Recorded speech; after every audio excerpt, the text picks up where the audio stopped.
Bienvenue sur l'échange. Ravi de vous retrouver pour notre exploration du jour. Aujourd'hui, on va se pencher sur un truc qui a fait pas mal de bruit récemment. Vous vous souvenez peut-être de cette histoire d'avion de combat chinois? Ah oui, ceux qui auraient survolé une zone sensible en direction de l'Égypte sans être repérés par les Américains. Exactement. Alors, simple exercice conjoint passé sous les radars, au propre comme au figuré, ou un message stratégique bien plus calculé? C'est la question. Grosse question. Pour essayer d'y voir plus clair, on s'est plongé dans une analyse assez détaillée.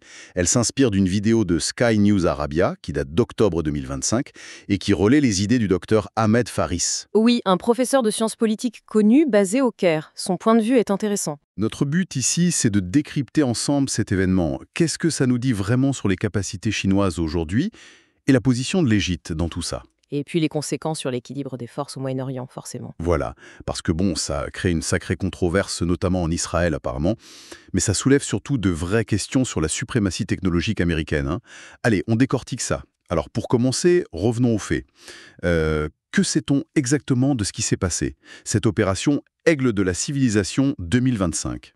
D'après les infos qui ont circulé, on parle d'une formation aérienne chinoise assez conséquente. Plus de 12 appareils. 12 appareils, d'accord. Oui, dont 6 chasseurs J-10C, c'est du matériel moderne, 5 avions de transport stratégique, sans doute pour la logistique, le personnel, et même un hélico. Et tout ce petit monde a survolé la mer Rouge, direction l'Égypte.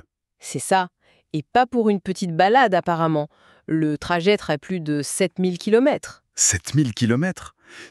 C'est énorme. Oui, c'est une distance considérable. Ça place l'opération bien au-delà de leur zone d'action habituelle. C'est pas une patrouille de routine, quoi. Non, clairement. C'est un déploiement logistique et stratégique majeur. Exactement. Ça demande une sacrée planification, une capacité de projection à longue distance.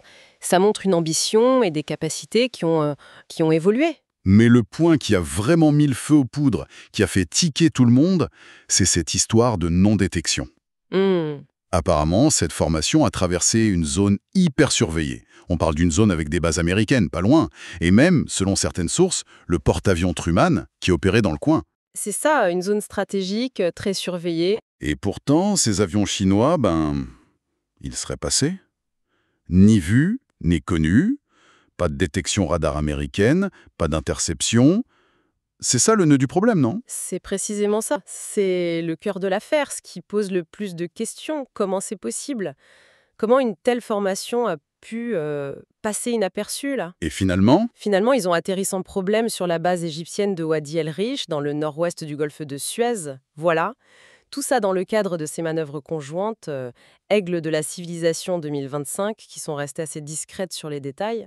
aigle de la civilisation, rien que le nom déjà. Bon, qu'est-ce qu'en dit l'analyse du docteur Ahmed Faris? Comment il interprète ça, lui? Alors, Dr Faris, il utilise une expression arabe assez forte, nukta wa nakla nawiya. Ça veut dire quelque chose comme un point et saut qualitatif. Un saut qualitatif, d'accord. Oui, pour lui, c'est pas juste un incident isolé, c'est un marqueur important. Ça montre une évolution profonde dans la politique étrangère de la Chine, surtout vis-à-vis de l'Afrique et du Moyen-Orient. C'est un vrai changement de posture, selon lui. C'est intéressant, parce qu'on a longtemps vu la Chine comme une puissance qui misait surtout sur l'économie, le soft power, les routes de la soie, tout ça. C'est ça. Et là, l'analyse suggère une affirmation plus directe sur le plan militaire. C'est exactement ce qu'il dit. Pour Dr Faris, la Chine ne se contente plus d'avancer ses pions économiques. Maintenant, elle ajoute une dimension politico-militaire beaucoup plus visible, plus affirmée. Le message de ces aigles de la civilisation, ce serait double. D'abord, montrer qu'ils ont une capacité de projection de puissance sophistiquée et à longue portée. D'accord. Et ensuite, signifier qu'ils sont prêts et capables d'opérer et d'étendre leur influence dans des zones qui étaient vues comme le précaré américain. Ah oui, quand même. Il y voit une volonté chinoise de maximiser ses capacités militaires et de se positionner comme un acteur capable de rivaliser, au moins ouvertement, avec les États-Unis dans des régions clés. Bon, là on touche au point sensible. Celui qui a dû faire couler beaucoup d'encre à Washington, cette fameuse non-détection. Comment on l'explique? Est-ce que l'analyse du Dr Faris explore ça? C'est une faille américaine, un trou dans la raquette ou c'est la preuve d'une avancée chinoise? En ce cas précis, Tafawok Sony Technology. Carrément. Une supériorité? Oui. Pour lui, l'idée que les États-Unis aient pu laisser faire, volontairement ou par négligence, ça lui semble illogique. Pourquoi illogique? L'idée d'un accord secret, des Tafaumat Wayrumwalana, comme il dit, où les Américains laisseraient la Chine faire une démonstration qui écorne leur propre image de puissance et de vigilance, Oui. ça paraîtrait étrange. Ça lui semble inconcevable. Admettre une telle vulnérabilité, même tacitement, ce serait complètement contre-productif pour une superpuissance. Donc il les écarte l'idée d'une sorte de complaisance ou d'une grosse faille ignorée. Mais alors, sur quoi reposerait cette supériorité chinoise qui aurait permis cette invisibilité?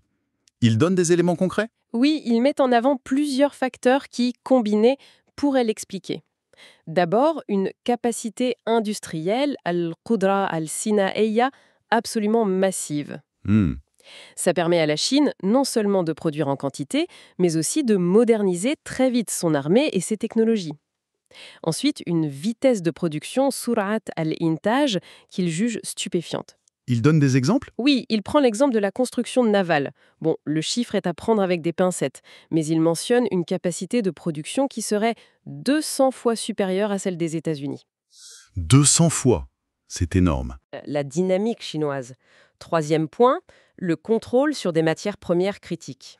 Les métaux rares, ce genre de choses. Exactement, Al-Ma'adin el-Nadir, indispensable pour les technologies de pointe, y compris militaires, furtives.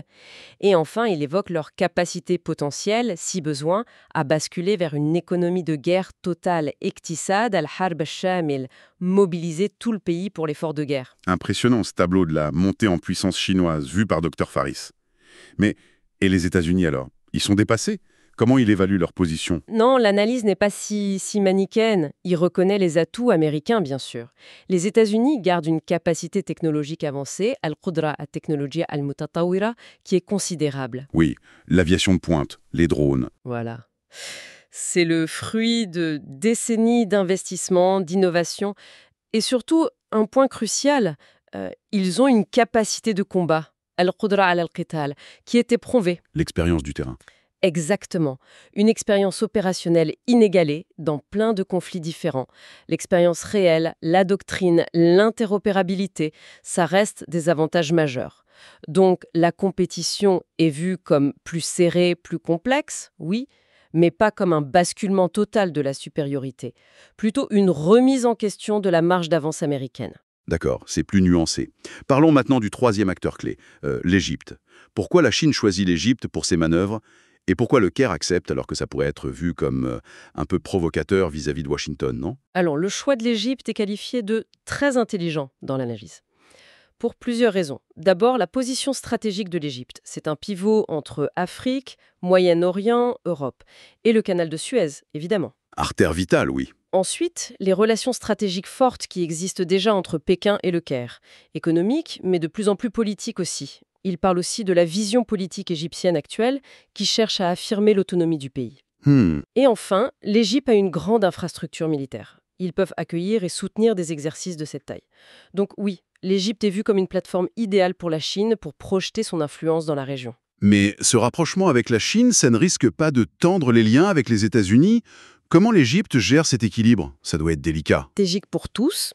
Ils cherchent à diversifier leurs partenariats pour avoir plus de marge de manœuvre et servir leur propre sécurité nationale. Une diversification assumée donc. Tout à fait. D'ailleurs, ils citent d'autres partenariats militaires égyptiens, France, Allemagne, Italie, même Australie, pour montrer cette stratégie. Le message envoyé à Washington serait un peu « accepter notre autonomie, on coopère avec d'autres, y compris la Chine, parce que c'est notre intérêt ». Et justement, c'est quoi l'intérêt pour l'Égypte? Qu'est-ce qu'ils y gagnent concrètement, à part affirmer leur souveraineté? L'Égypte, c'est une puissance régionale importante avec une armée solide. Donc, premièrement, ça leur donne accès à des technologies, un échange de savoir-faire avec une puissance montante comme la Chine. Ça peut aider à moderniser leurs propres forces. Logique. Deuxièmement, ça renforce leur position diplomatique. Ça montre qu'ils sont en partenaire courtisé par les grands. C'est un levier. Et puis, il y a des choses plus concrètes. Dr Faris parle de rumeurs. Ah, Les rumeurs. oui, il utilise le mot avec précaution. Mais des rumeurs persistantes sur un intérêt égyptien pour acheter les chasseurs chinois J-10C. Justement, ceux utilisés dans l'exercice. Ah oui, ça, ce serait intéressant. Si l'Égypte achetait des avions de combat chinois modernes, Ce serait un pas de plus. Absolument. Ça marquerait une diversification encore plus nette de leurs équipements, qui dépendent beaucoup des USA, mais aussi de la France, de la Russie. Ce serait un signal politique fort. Et ça pourrait avoir des conséquences sur l'équilibre régional et même sur l'interopérabilité avec les Occidentaux. Exactement. Ça soulève de vraies questions sur les choix stratégiques égyptiens à long terme. Bon, si on prend un peu d'auteur maintenant, pour synthétiser l'analyse du Dr Faris, quelle est la signification globale, l'implication majeure de cet épisode, Aigle de la civilisation 2025? L'analyse le voit vraiment comme un tournant, ou au moins un symptôme très clair d'un changement d'époque. L'idée principale, c'est que ça remet sérieusement en question l'idée d'une domination américaine sans partage au Moyen-Orient et autour. Hmm. Ça suggère que la Chine a non seulement l'ambition, mais de plus en plus les moyens militaires, technologiques pour étendre son hégémonie, son influence au-delà de sa zone habituelle, y compris dans des voies maritimes vitales comme la mer Rouge. Et ça potentiellement aux dépens des États-Unis. Voilà, potentiellement aux dépens de l'influence américaine historique là-bas. Si on replace ça dans le contexte plus large de la rivalité sino-américaine, ça pourrait bien montrer que les règles du jeu de la concurrence et de l'influence dans la région sont en train de changer. Et vite. C'est très clair. C'est un signal fort dans cette compétition globale. Mais peut-être aussi, et c'est juste une pensée pour ouvrir la discussion, peut-être qu'il faut y voir autre chose. Au-delà de ce duel Washington-Pékin, est-ce que cette démonstration chinoise et cette volonté d'autonomie égyptienne, ça ne redessine pas aussi la marge de manœuvre des puissances régionales elles-mêmes? Ah, c'est une excellente question. Est-ce qu'on voit émerger un jeu plus complexe, plus multipolaire? Où des acteurs comme l'Égypte peuvent jouer davantage leurs propres cartes, profiter de cette rivalité pour affirmer leurs propres agendas? C'est une question qui reste ouverte, c'est sûr. Voilà, je pense qu'on a fait un bon tour d'horizon. Merci beaucoup pour cette analyse passionnante. Merci à vous. Et merci à tous de nous avoir suivis sur l'échange. Pour ne rien manquer de nos prochaines discussions et continuer à décrypter ensemble les grands enjeux, n'oubliez pas de suivre notre chaîne L'échange sur YouTube et nos autres réseaux sociaux. On vous dit à très bientôt pour une nouvelle exploration.